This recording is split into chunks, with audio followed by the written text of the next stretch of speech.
Thank you so much, Dr. Tony Machila, and all the colleagues from the college who are here, and a hearty welcome to our students this afternoon. Now, we have scheduled this session, particularly at this time, because we did not want you to miss out on this very important workshop, as this is an emerging development in higher education, but also in other forms of industry, in your workplace. If you are an educator at schools, more and more schools are having conversations around AI. Just earlier today, I signed up my son for a workshop on AI for school learners.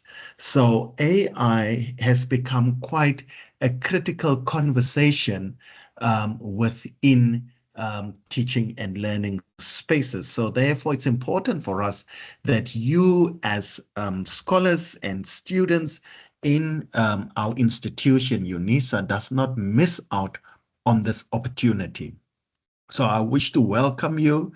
And as Dr. Machila has said, the workshop recording will be made available later post this presentation. So let me start off to remind you what is the title of this workshop. It is the ethical use of artificial intelligence or artificial intelligence assistive tools in graduate research studies.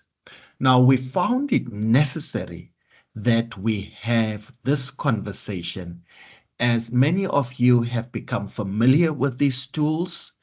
You might have had any training on it. Now, I know that I have worked with various other colleges on the training, but as the custodian of graduate studies, the College of Graduate Studies has got a main responsibility to make sure that students are adequately equipped with these emerging assistive tools. Now, also, another disclaimer that I wish to bring to your attention is that AI is nothing new to the teaching and learning space. AI has been there since 1953. That is what the literature is saying. But what has happened recently is that there are emerging assistive tools that is quite advanced, and institutions of higher education globally have learned about these tools that has the potential to produce knowledge in a very short space of time, and often this knowledge is presented as if students have generated this piece of writing themselves.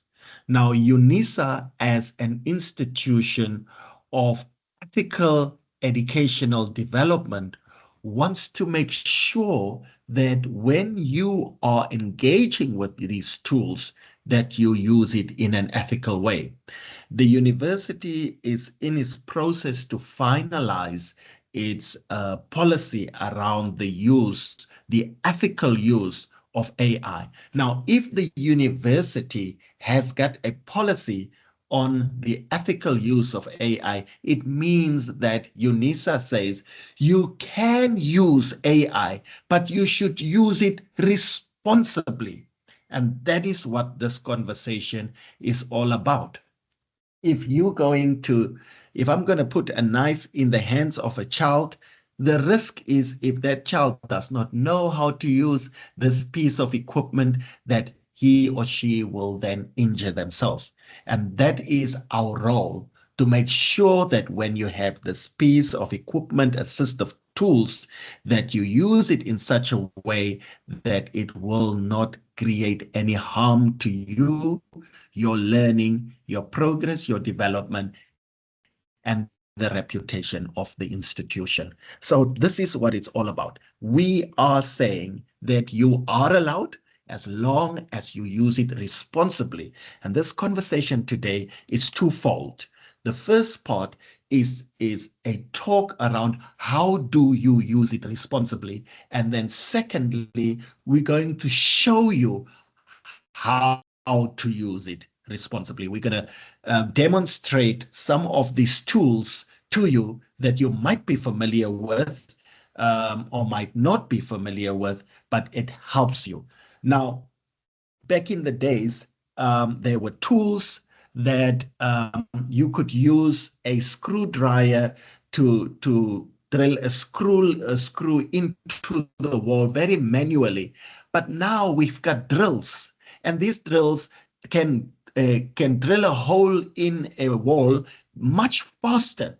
And we are saying we are equipping you to learn in smarter ways, in more advanced ways, in ways that are developmental with the current times that we are living in. So that is what today's presentation will be all about. So let's start this conversation. What is this? What is this big animal that some of your lecturers have written in your assignments? And I've seen that in some of the assignments where your supervisors has said, do not use ChatGPT, right? Because often this artificial intelligence or assistive tools are synonymized with ChatGPT. ChatGPT is just one of the chatbots or the assistive tools that you find within this emerging market of assistive tools in knowledge generation. Now, the reason why your supervisors have said do not use ChatGPT, it's because students have used this tool without the necessary skills and knowledge. They would request information, they copy and they paste it, and then students risk to then be found guilty of unethical conduct in their learning progress or process. So what is this huge, I almost want to call it the animal. One of my colleagues have called it the tokolosh. What is this tool? Artificial intelligence. It is a technology that enables computers and machines to stimulate human intelligence. Now, this is an important one that I want to emphasize. It does not generate knowledge. It is there to stimulate your human intelligence and to help you with your problem-solving abilities. It is not there to do the work for you. It is there to aid, to support, to enable and enhance your human intelligence. So what we don't want in that sentence that I've written there is that you now put your brain on hold or you switch off your thinking abilities and you mainly rely on, as most of your lecturers would say, ChatGPT. There are many other tools, as I already mentioned. It is there to stimulate you, it enhances creativity, and so on. So generative AI is widely used in various applications. Sorry. These days, we can generate images. I'm on a WhatsApp group. And on this WhatsApp group, people upload pictures. And they would ask for those who are having the skills to then change the image, enhance the image, make it a little bit more creative, change the background. Many of you know that as Photoshop. These are all artificial intelligence tools. But also, image generation is very important, even in the intelligence services. Recently in the UK, they, when there was some, what is the right word now, riots in some parts of the UK, they would then look at these AI tools and see who were the culprits. And it helped the intelligence services in the UK to identify the culprits and then follow up how to track them down and deal with the necessary processes. The one that you're familiar with is the text generation. There are even tools that you can create music and other forms of creative content. Now, in that first bullet point, I said it is to stimulate human intelligence, and I call it augmented intelligence. It is when human intelligence then meet with these artificial intelligence that we have augmented intelligence. It enhances what you know, what your abilities are. Okay, so keep that in mind. This is not a cheating tool. A month ago, I attended a workshop, and then there were lecturers there, and a number of lecturers were asked, how do you use artificial intelligence? Others said, no, we help it. We use it to set up assignments. We use it for various other things. Even if we want some recipes, we look at it. And then they asked, how do students use it? And all the lecturers said, to cheat, right? And that was quite an interesting answer, because when certain groups use it, it is to enhance what they know or to help them. And when other groups are using it, it is to cheat. We are saying this tool is here to assist your learning, and you should use it to assist your learning. So how should you look at these assistive tools? You should use it as a thinking partner. Remember the groups that we used to work with back in the days before we could have all of these WhatsApp groups and all of these technologies that we use, Microsoft Teams and all of these places. We used to sit in groups, and then these groups, we will share ideas. We will brainstorm ideas around a particular topic. Now, AI serves the same purpose.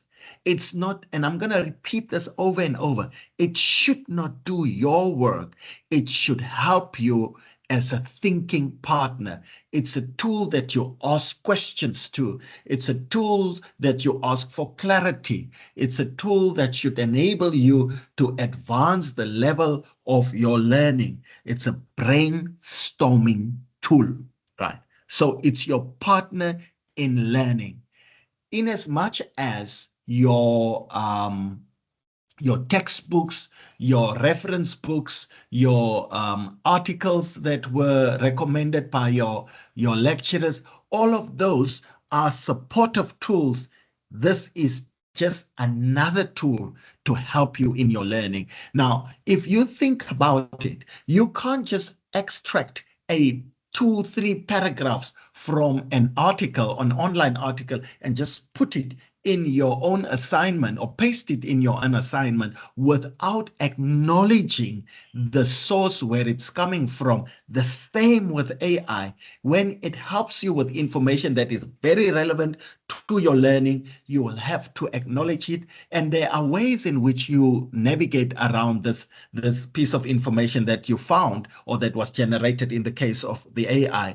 You have to paraphrase it. You have to rework it in your own sentences, your own understanding. Those are the ways in which you can integrate this in a responsible way. Now, often we need to understand that AI or the learning or academic project that we are in, it's often complex. It is volumed.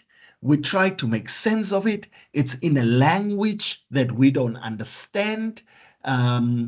If you study chemistry and you are so used to CPEDI and now all of these big jawbreakers in English, you can use AI to simplify, to refine your work, to expand your own ideas. Sometimes we have an idea about a particular topic, about a particular learning area. You could then engage with these tools to help you to refine this learning area.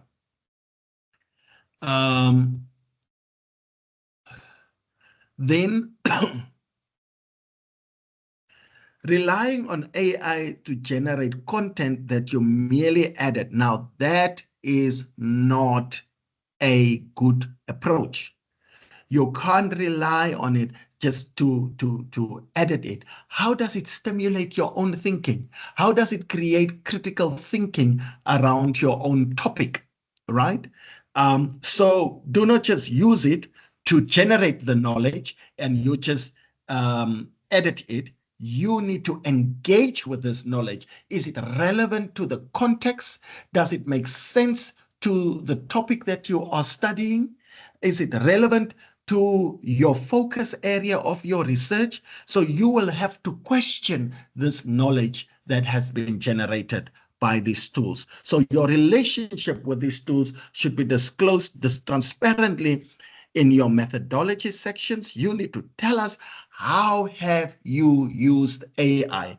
Now, with my postgraduate students who I supervise for the master's and doctoral, I am asking them in the methodology sections to explain to me how they have used AI. Many of them are at proposal level, and in the methodology section, they need to explain to me what the tool was used for. Was it for language editing? Was it to develop a framework? Was it to generate ideas? Was it to refine your ideas? There are various ways in which you can use these tools, but you need to be transparent and acknowledge that I have used AI and this is the way that I've used it. Similarly, when you use books, book chapters, and articles, you always cite them, but because you are using a knowledge generative tool in the methodology, this is slightly different from your reference sources. You will have to explain, and I'll explain later on what other examples are there in which you can disclose the transparent use of artificial intelligence. So what do people use this tool for? What are they using it for? They are using it to enhance writing with AI, right? It's an assistive tool. Sometimes we get stuck. I made this example the other day. I was writing an article and the reviewer asked me, this knowledge has been in the literature for the past 20 years. Why should we have another paper about this particular topic? And really, this was the case. And it's been widely published, but this was still relevant to write about. And so I engaged with one of the tools, and the tool suggested a response that says that while it is true that this knowledge has been widely published over 2 decades, however, the problem that we are dealing with has not changed.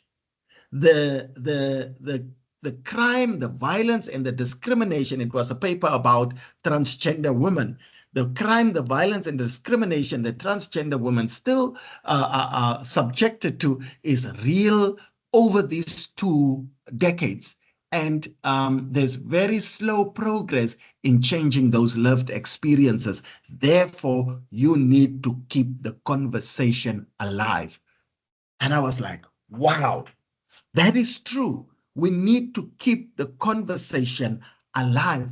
Therefore, we are continuing with this conversation around safe and inclusive learning environments for transgender people. So it helps you to enhance your writing. You can engage with the tool when you get stuck on a way forward of a particular topic. Again, using the same example, this tool has an understanding or helped me to develop my understanding of vulnerabilities around trans bodies, although it was discussed and published over 2 decades. So it would give you specific knowledge, but it depends on how you engage with the tool. If you're going to ask for general knowledge, it will give you a general answer. You've got to ask for specific knowledge so that you can get specific guidance, support, and assistance to develop your understanding in that specific area. It can help you with a particular component of your research. For example, why is this study more suitable to do a mixed methodology rather to do just a qualitative or a quantitative? Those kind of ideas can come up, and it will help you then to find literature to go read and expand your understanding of why mixed methodology research would be a better research approach rather than qualitative or quantitative. So with specific parts and components of your research or your study area or focus area, it can help you. Sorry. It also generates outlines on initial drafts. How many of you have struggled over the years? You've got this idea, but to start mapping out your research project is a big challenge. And I'll make a lot of examples that from my own. Recently, I came across a situation of a trans body who does not have dysphoria. This trans person does not have a hatred of the body that she was born into. And I asked the tool, this is unusual from what is already written in the literature, because the entire literature talks about the dysphoria, the hatred that trans persons have for the body that they are born into. And I wanted to know, how do I develop this conversation? How do I plan a paper that has a conversation that's contrary to what mainstream literature would talk about? And it was amazing the points that I got to think about. And then I stopped and I really thought about the lived experiences of this particular person that I hope to write about. So this tool enables you to get those initial ideas to start, because it will take so much time to put it down if you don't know where to start, right? Some of you struggle to start with your proposals. You have registered already in February, and up to now, you are struggling to put together that research proposal. That could be, these tools can help you to think through your problem of your research. Now, the other thing for us is somebody actually posted something on Facebook the other day about how the Russians are proud to promote Russian as a language, and how the Polish would promote Polish as a language, and the Germans and so on. And then the person said, isn't it ironic how Africans think that when they speak better English, that they are more intelligent than others? Now, we know that English is not our first language.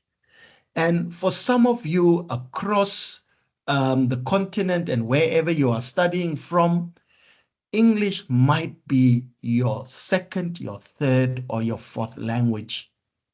And for us to express ourselves in this language, it's quite complex. And then your supervisor or your lecturer would say, we need academic language skills, right? So that's almost like a different kind of animal that's expected from you, a different way in which you should write and express yourself in a scholarly manner. And it's very important that you do follow these conventions that's required from you. Because in your program, if you look at it, they will tell you that your writing should be done in a scholarly fashion. And for many of us, we are struggling with the language English. And then on top of that, we have to write in this cousin that is called academic English. So these tools enable you to improve your language abilities, your grammar, and your coherence. Now, the coherence is very important. Um, Often you find that you have all of these paragraphs, but these paragraphs are not speaking to each other. They are not flowing into each other. And your supervisor would say, all these ideas are good, but they are disconnected. There's no flow in your writing.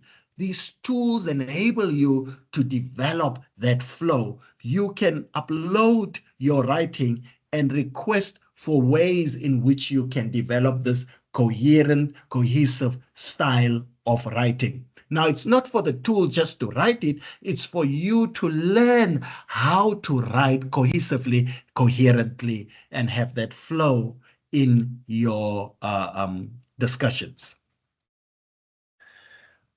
Now, most of you are in your master's, doing a master's or doctoral study.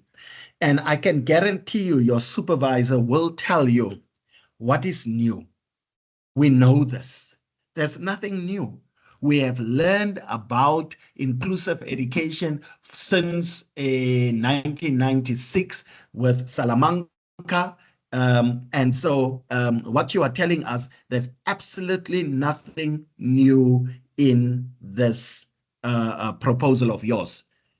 How do you expand the knowledge, particularly at PhD? They will ask you, what's your contribution to the body of knowledge?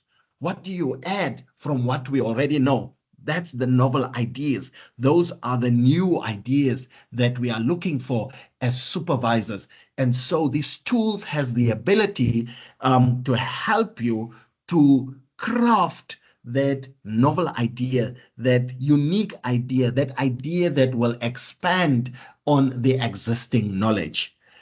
And then also it helps you with enhancement of your critical analytical skills and also in creative presentations.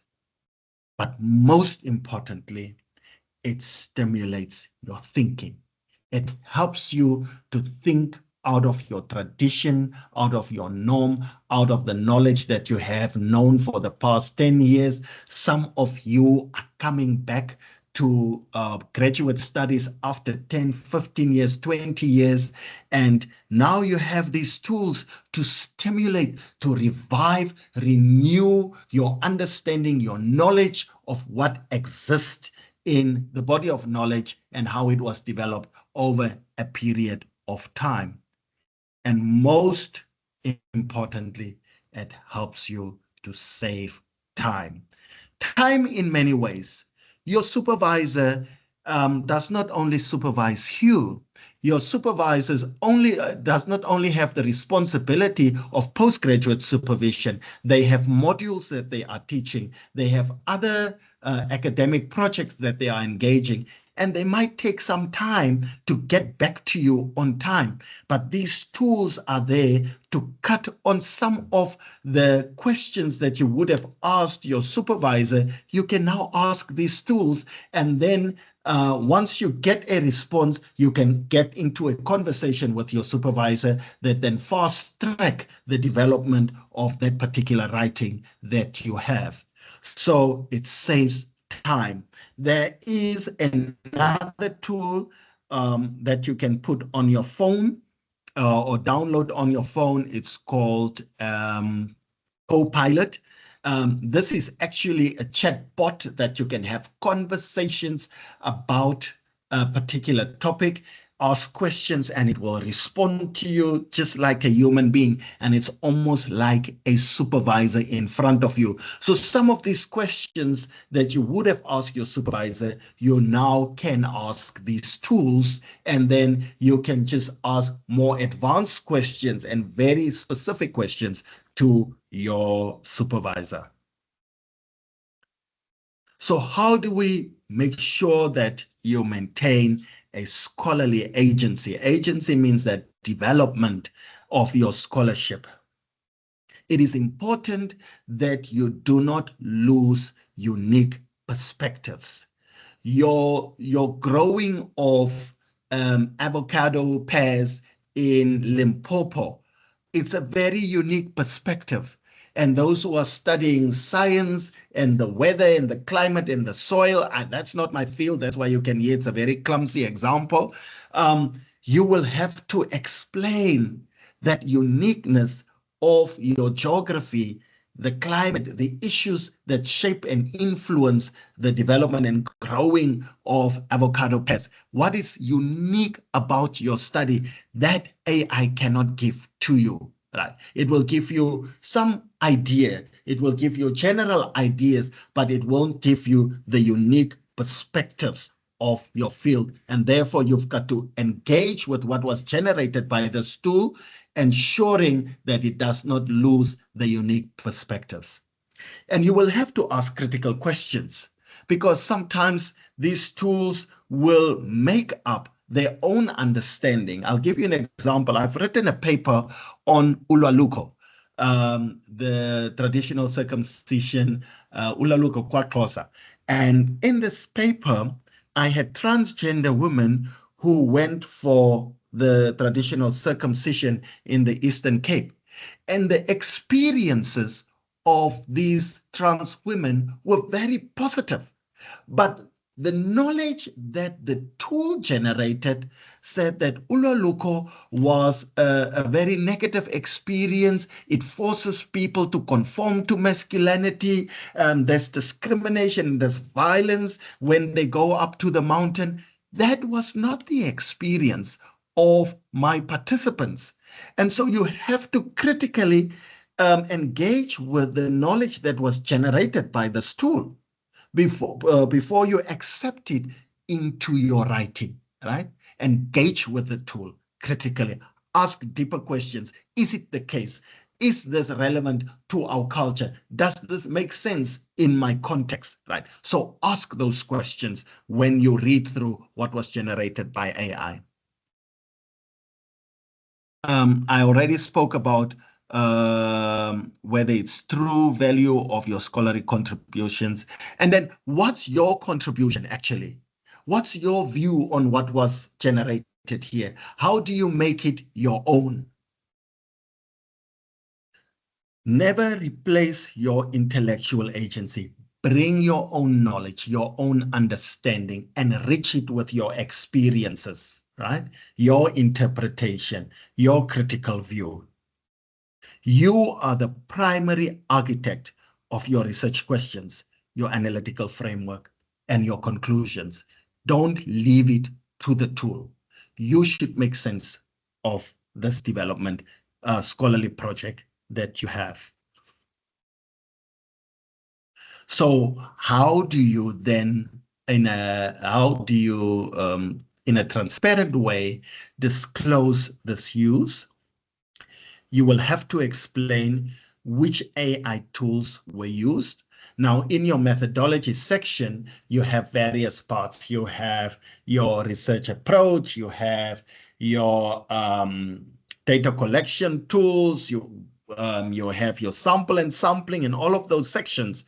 And I have asked my students to have another section in the methodology, integration of artificial intelligence. And so under that heading, now remember I said my students, this will differ from supervisor to supervisor, from lecturer to lecturer. You will have to check with your lecturer.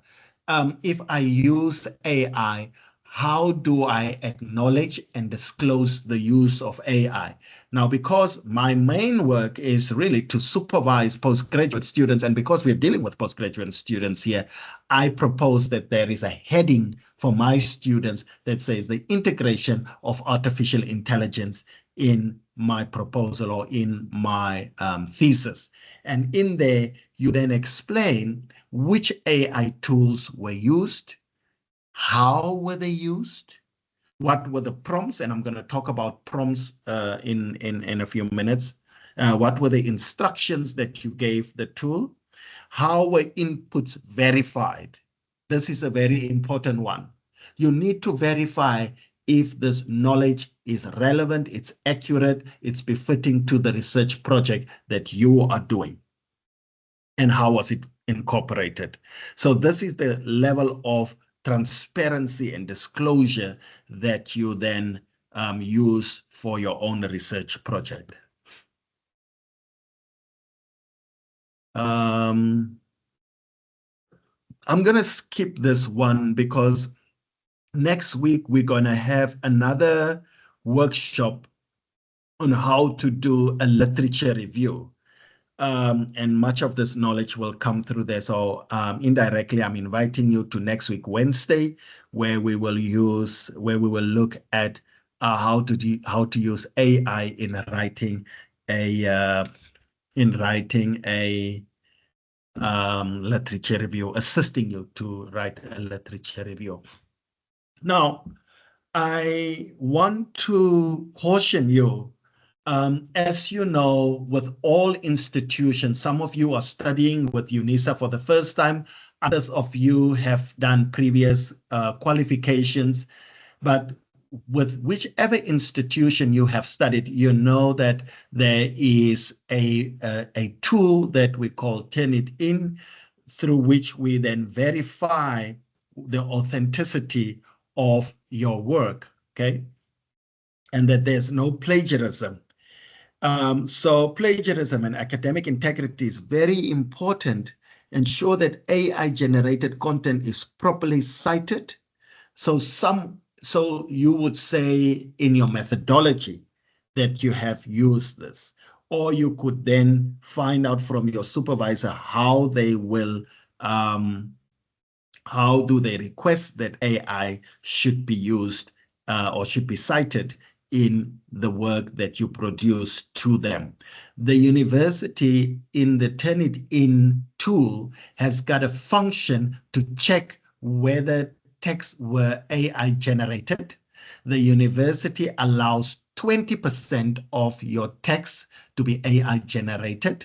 And once you exceed that, that could be deemed as plagiarism. So you need to then acknowledge where you have used AI, okay? And that sort of verification will have to come through your lecturer so that when they do pick it up, they can see in the assignment that you are marking that you have indicated, I have used AI in this section to develop my ideas or generate creativity or novel ways of engagement with this particular topic.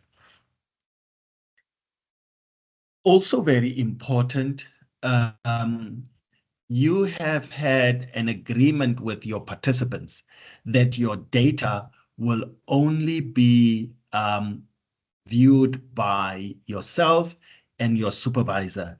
But there are AI tools that could help you with data analysis.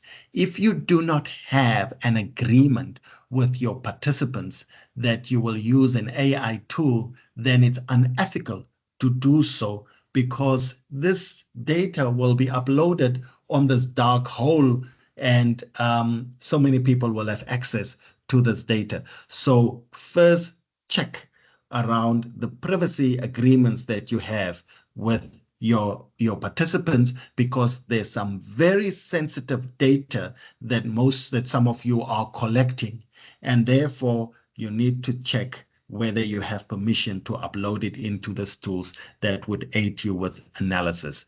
Another thing that you need to be cautious about AI is that it has biases, and so therefore, you need to critically evaluate whatever was generated. What does it say about women in Africa? What does it say about transgender people? What does it say about people who have been in prison? And so there are various ways in which biases can be generated through these tools, and therefore you need to verify this. Um, then there's one challenge with AI. The knowledge that it creates is so close to ideal that you can become over reliant on this tool and less reliant on human intelligence, right? It should not do that. It should stimulate your human intelligence. It should enhance and excite your human intelligence to think differently beyond the norm and the scope that you are used to. It should not become the tool that would do the thinking for you. And the last part is the part that I just spoke to you about. It is the transparency part. I explained to you how I use it with my students, but it's very important that you get guidance and clarity from your supervisor or your lecturer on how they wish for you to disclose and be transparent around the use of AI. So how do you deal with generated knowledge? Using AI to overcome the writer's block or generate structural frameworks while ensuring substantive content reflects your thinking. So when you get stuck, when you get to that road that you can't find the next sentence, you can use this tool, but you've got to reflect, you've got to verify. I've said that over and over. And then you have to review the various versions of your writing. You can't just take that paragraph that was given by AI or generated by AI and find and decide that this is most suitable. Work through your writing piece, your proposal, your chapter, and redevelop it, strengthen it, revise it so that you can get that ultimate level that you of knowledge that you wish to communicate.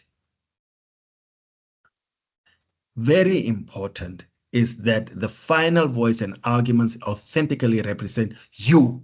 It's your work. It should be your voice. It should not be the computer's voice, right?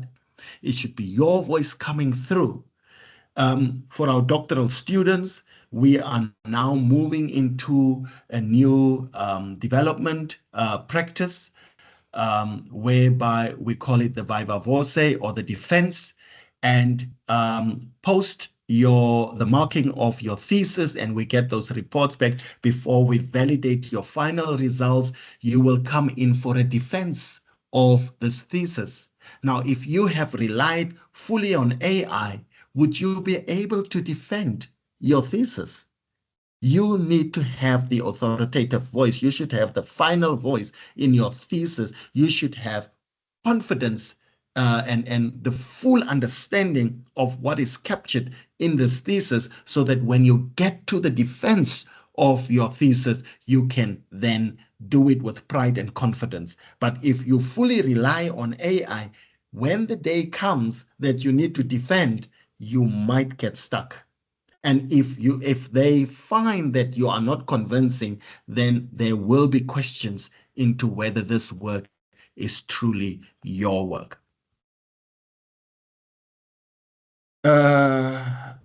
Being particularly cautious with theoretical frameworks and conclusions which should emerge from your critical engagement. A theory helps you to to be the lens through which you look at your study. Now, often that comes with that unique perspective at which you look at the theory and your study. So when these AI tools then generate ideas, that might not be the unique perspective that you wish to integrate. So particularly with theories and conclusions, be very cautious on how you use it with these tools. Make sure that that unique perspective of your study comes through the theory and these conclusions. This, I have said it several times, reflect, do revisions, critical evaluations. Remember that the AI is just a consultative tool. It is not the authoritative tool in your writing, in your book chapter, in your proposal, in whatever academic project you are submitting.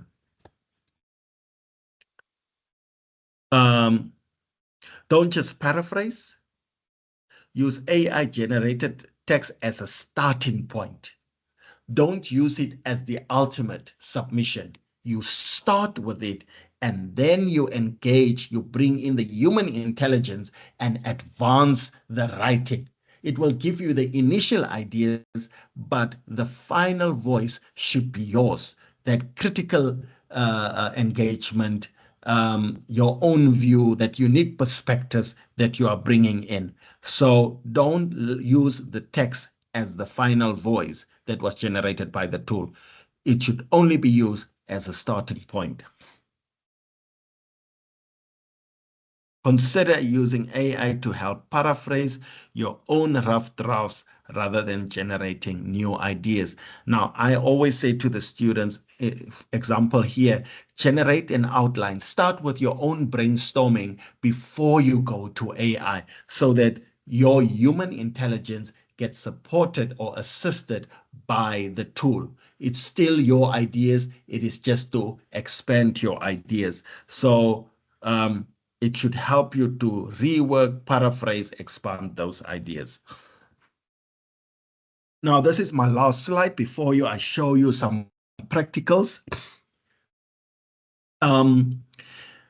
What I have seen with many people using these tools, and people use these tools for many reasons, not just for scholarly work.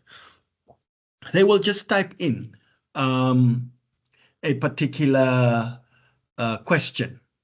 Now, I always say AI is like the number of shops and people you find in a mall.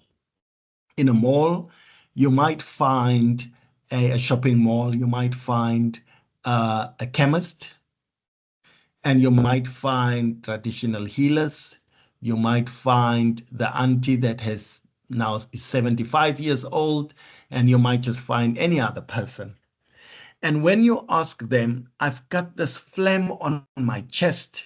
I have phlegm on my chest for the past 3 weeks. How can I get rid of this phlegm?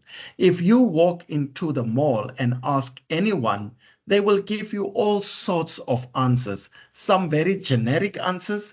And if you go to a chemist, the chemist will give you very specific specialist knowledge around medicine that you can use, right? So the first important thing that you need to do when you request knowledge from this tool is to give it a role.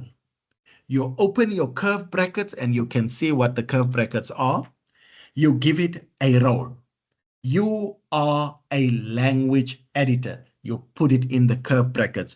You are a master student exploring teacher responses to inclusive education in rural areas in the Eastern Cape, right? You are a language interpreter. You are a specialist in educational leadership. Give it a role so that it would give you from an expert position a generation of a particular knowledge. If you're just going to type in there the question, this question could be to anyone and you can get any kind of answer. So it's very important that you ask this. For the students who are supervised by Prof. Ngulube, who is an expert in mixed methodologies, they would say, you are a professor and expert in mixed methodology research, right? And then you close your brackets. Then you open the square brackets, and you can see in the green part, sorry. So the square brackets, and then in the square brackets, you then instruct, explain to master students, right? So it's very important. You can see that there's an element, there's another circle there that I called audience. Because if you say, explain what is mixed methodologies and why is it important, we are not sure. Are you asking this for an undergraduate class? Are you asking this for learners at school? Is this a question for professors? Who is the audience? So explain um, the motivation for mixed methodology research in, if I can call it, in education. So it is so important then to have a very clear instruction and a very detailed and a very specific instruction around what you want to know. If you just ask a generic question, it will give you a generic response, even though the role is very specialized. But you've got to be clear. For example, you might ask mixed methodology studies in mixed methodology research in media studies, right? So be very specific. Where are you using this? What is the instruction? And who is the audience? The audience would be for a conference attendance of professors in the area of media studies, right? So that your response will be pitched at that level, or your response will be pitched for a PhD student or for a master's student. So be very specific in your instruction with the audience that you are targeting. That is how you write your prompt. Okay, and I'll show you an example now. There are a few tools that I'm going to show you now. I am not going to go on all of them, but I will just show you a few that can help you. And then I will stop my presentation. I will take 10 to 15 minutes in demonstrating how you can use these tools. And then we can have a few questions, and Dr. Machila will guide us with those questions. So I'm going to stop with my presentation, and then I will move over to the demonstration of these tools. Please post your questions in the chat box, and we will take it at the end of the presentation. So I am going to start with my favorite one.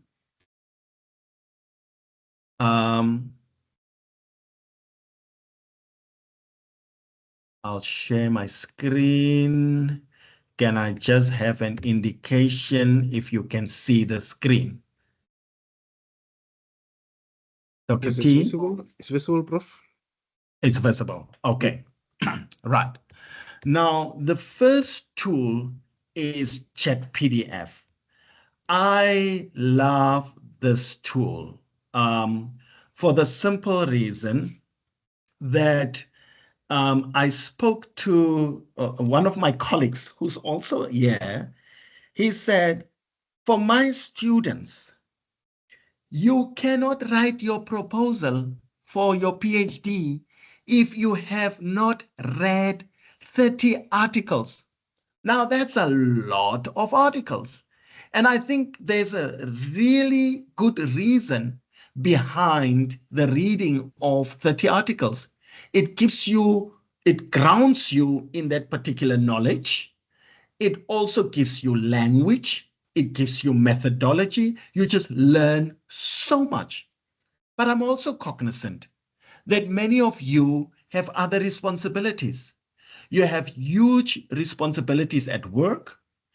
Some of you leave your offices and continue with the work at home. Some of you are married. Some of you have 3, 4 wives that you need to keep happy.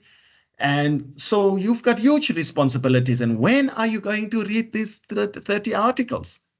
Now, this tool is a very interesting tool. I love this tool. It's called Chat PDF. And what you do is you basically upload the article and you then engage with the article from here. Now, let's do this. I'm going to upload this article.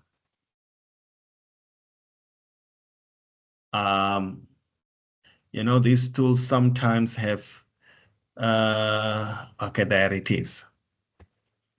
Right. So that is the article that was in one of my folders.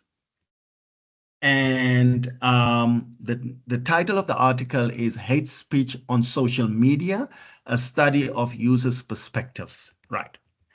This is the article that I wish to read about. Now, remember, you have 30 of these articles. And to make sure that the article is relevant to what you want to write or research about, it's important to look at, is this article relevant? So now that you have uploaded the article, you could ask, it gives you a summary. The study looks at how users view hate speech on social media and examine legal frameworks and social responsibilities. It gives you an overview of the article. Now, my research is about hate speech towards transgender people. And I want to check, is this article relevant? And I could actually ask here in the chat downstairs, how does this article relate to hate speech towards transgender people? Right. I want to check, is there a connection of my research focus with this article so that I don't have to waste my time with this article? It goes through the article. And then it says, this article primarily discusses hate speech. So it's a general discussion around hate speech. And then it says, although it explicitly mentions hate speech against various groups based on race, ethnic, and religion and nationality, it does not specifically address hate speech directed towards transgender people. Okay. So this article is not specific to transgender people. Let's see what it says. It says then, however, the broader theme of the article, such as the spread of discriminatory language, the impact of hate speech on marginalized groups, and the need for social responsibility and legal regulation are highly relevant. Oh, okay. There are some relevant points that I can borrow from this article to develop a conversation or a debate on transgender people. Although it does not address it specifically, there are touch points. Okay. Then you may ask, what are the key messages in this article?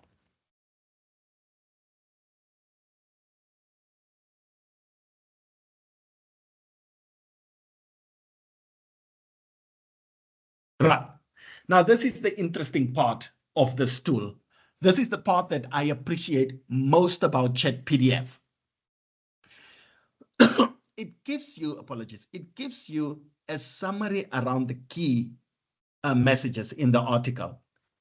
It does not copy directly what the key messages are.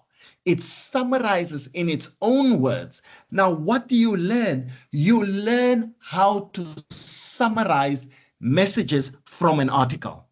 This is the important part. So it indicates there, the first important message is prevalence and impact on hate speech on social media. Now, it gives you this message on how it has summarized it, and then it tells you, go to page 6. In page 6, you actually find the direct discussion, the actual discussion where this prevalence is spoken about. You can also find it on page 5, right? But what you have here is a summary of the highlighted sections of page 5 and page 6. And so you can carry on to the role of political actors and social factors. That's a summary of this section. Now it changes. You will see that's a different section there, right? And then that's a summary thereof, and that's the actual conversation in the paper. All right.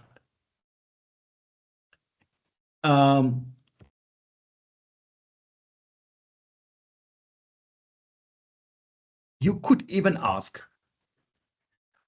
how can this study relate to the South African context?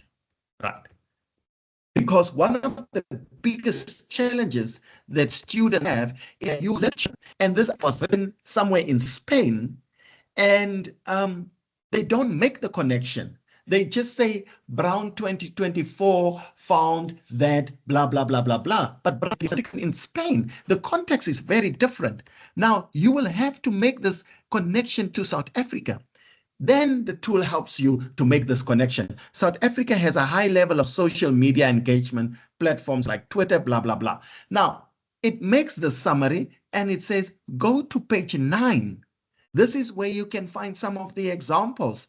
Also on page 5, and this is how you bring this article that was written in Spain into context of the South African reality, because your supervisors will always ask you, but this is about the US. How does this relate to a situation in South Africa?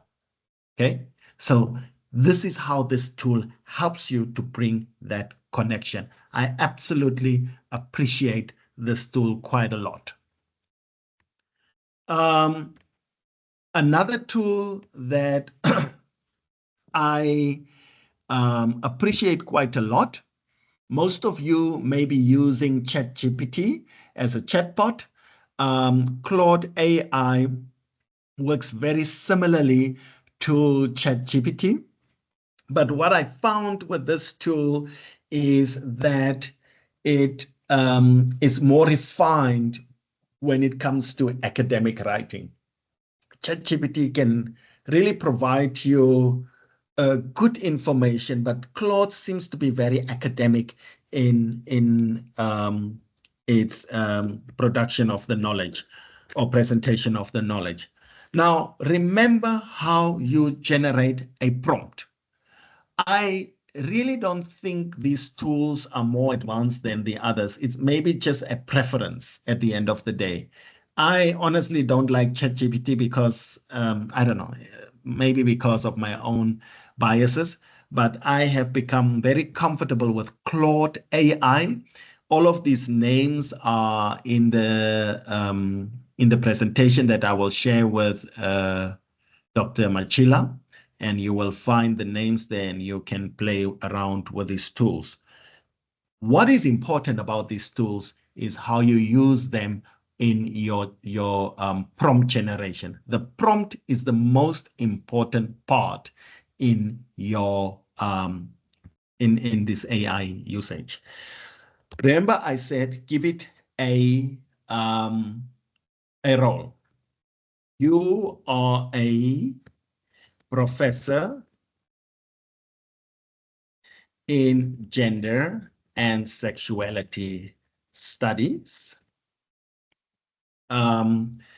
You are writing on African theory development, and you are exploring the concept of Sawubona as a possible possible African theoretical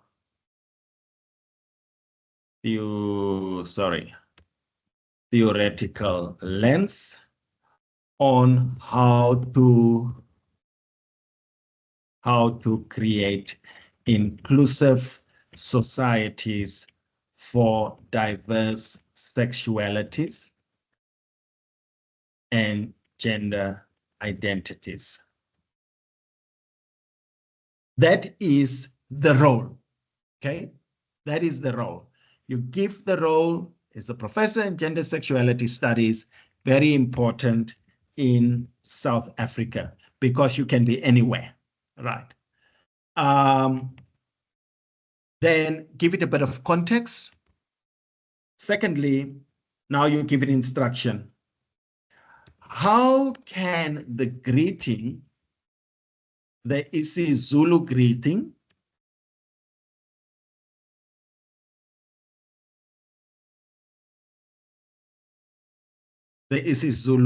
greeting, sawubona, be used as a theoretical or be developed as an African theoretical lens to develop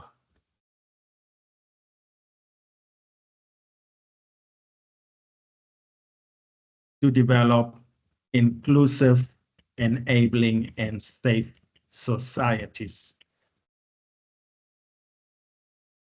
Then you close the instruction. The audience for this discussion would be professors and doctoral students in philosophy. Now, it's very important that you also say, suggest through in-text sources that are verified, suitable literature,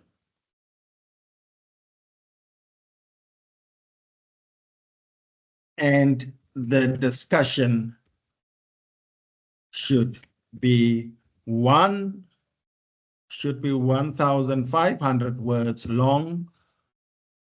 Use examples and quotes, right? So the more detail you provide, the more closer to the ideas that you wish to generate will come from the tool. Now let's see what we are provided with here. Now, sawubona is an African context, so it's a very important thing, and more particularly Southern Africa. So it's very important that we need some verification. Let's see what is generated here.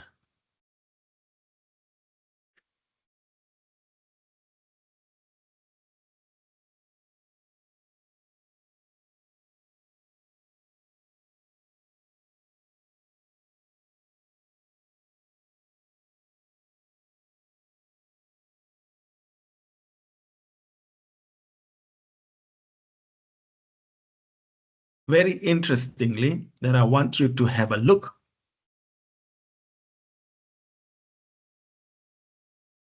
That it even proposes a title. Is this close to the title that you want? Do you need to rework this title? Does it give you good ideas to go and think about, to generate your own ideas?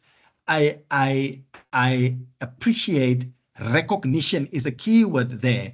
Belonging is another keyword, and gender justice is another keyword based on this term sawubona. I am aware that you all can read, but let me just give you a short discussion in the introduction. Now, many of us do not even know what should an introduction sound like.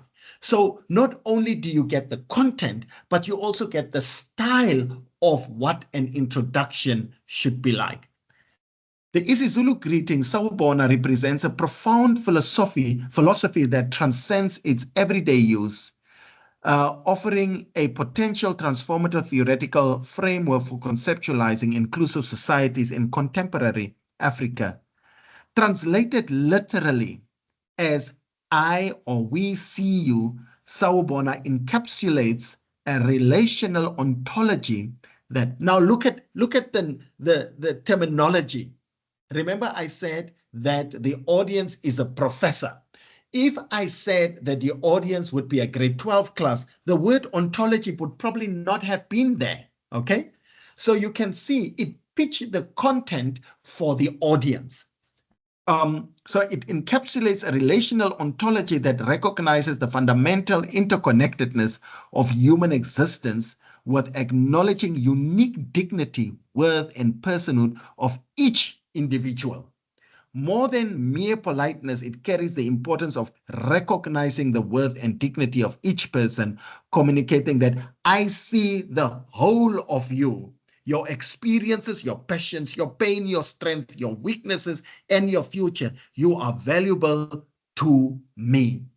That's in the introduction, telling you the positioning of this concept, sawubona, because you are developing a theoretical lens or a conceptual lens through which you want to look at your own work. This philosophical paper explores how sawubona can be developed. Now, it tells the reader what to expect. This is in the introduction. It first tells us what it is and then what to expect. Remember the style of writing an introduction. I argue that sawubona provides a uniquely African epistemological and ethical framework that can challenge oppressive colonial legacies while offering pathways towards more inclusive communities. Interesting, because I am concerned about these theories that we borrow from Western contexts are not relevant to the African context. And how do we use African epistemologies to make meaning of diverse identities? But here I get a whole generative knowledge that I can use to develop my own ideas. It goes on to the philosophy, carries on to the epistemological implications. So it actually gives you a framework on how to write this particular article, even to the point where it gives you critiques and limitations, right? Now, you will see here that it provided you also with sources here of who has written around knowledge closer to this topic. Some of it deals on broader concepts of decolonization. Others are very specific by Lessem and Nosbaum, Sawubona, Africa Embracing Fourth World in South African Management, and so on. Right. So there will be very specific references. There will be references that are generic but related to the topic. So this is how you can use this tool to develop your first draft, to give you an outline, to give you a style of developing this particular writing. So this is how you can use the tool. Remember what I said? It is very important that you know how to write your prompts. The last tool that I'm going to suggest to you is AI Scholar, AI2 Scholar. This one is more particularly if you write a literature review, but I will unpack this a little bit more in next week's session on Friday, but on Wednesday, but I thought I would introduce you to this tool as well. In this tool, you could simply ask a research question, a question around your literature review. And one of the questions is, how could the greeting of Sawubona be used to understand sexual and gender inclusivity? Right. I'm just using the areas that I am researching.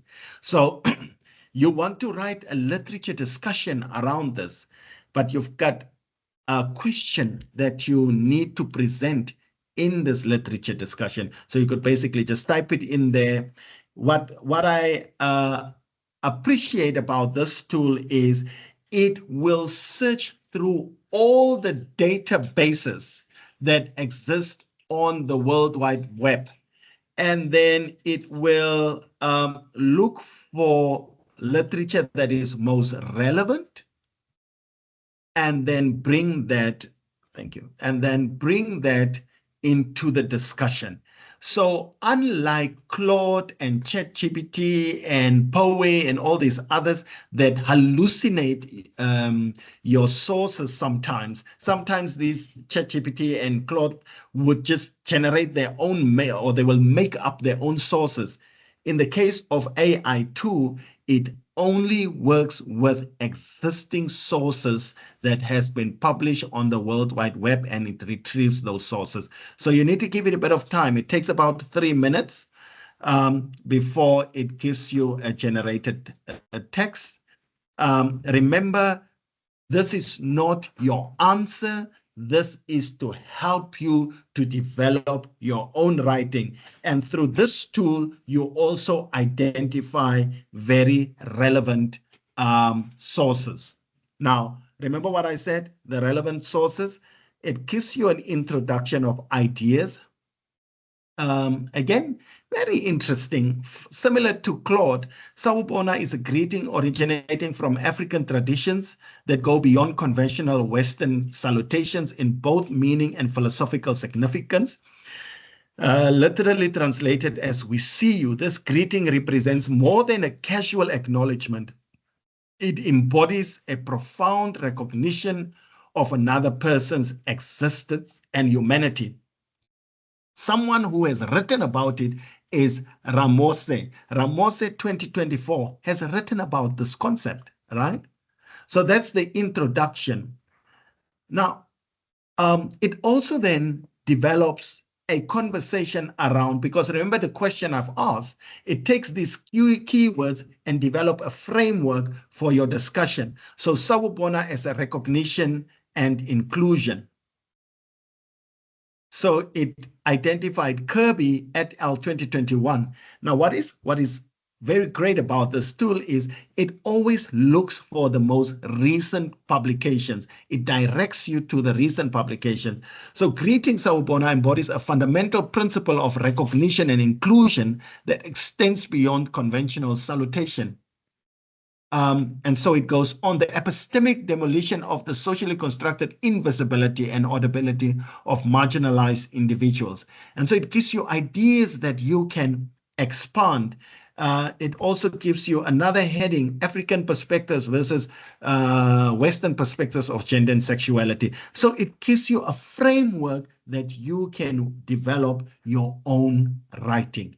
So this is how you can use these tools. Remember, you use these tools at the beginning, and then you engage with it, you ask critical questions, you develop it, you tease out the novel ideas that you find within these tools, and so you develop your own scholarly project, your thesis, your proposal, whatever the scholarly project is.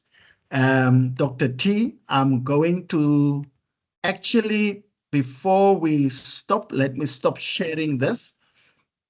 There is another tool that I found on the internet. I attended a workshop the other day, and the facilitator introduced us to it.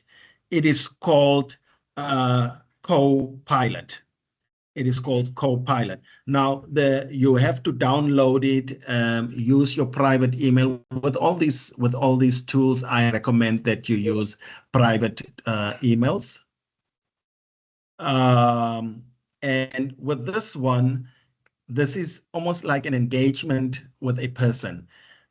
So once you have downloaded it, it has a speaker there, and you can click on the speaker, and I hope you can hear. Let me just bring up the volume. I'll click on the speaker.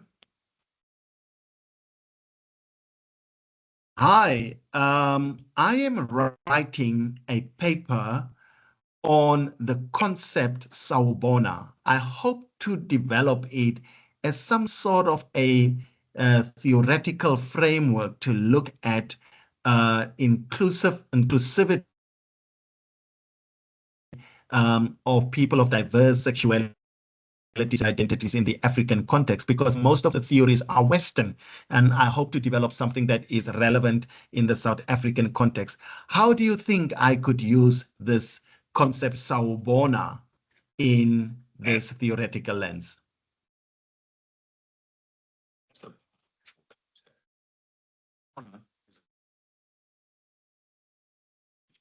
currently acknowledges the person's existence and dignity. As a theoretical lens, it can serve as the foundation for an inclusive framework, emphasizing the importance of visibility and recognition for marginalized groups. It suggests a paradigm where the identities and experiences of people of diverse sexualities and gender identities are not only acknowledged but deeply understood and respected. By applying Sawubona as a theoretical framework, you could explore ways to build more inclusive communities, challenge exclusionary practices, and foster a sense of belonging for all individuals. Thank you so much. That is such a comprehensive response. How would you say does this concept link to the broader discussions around decolonization of African epistemologies? Closely with decolonizing African epistemologies by emphasizing indigenous knowledge systems and perspectives.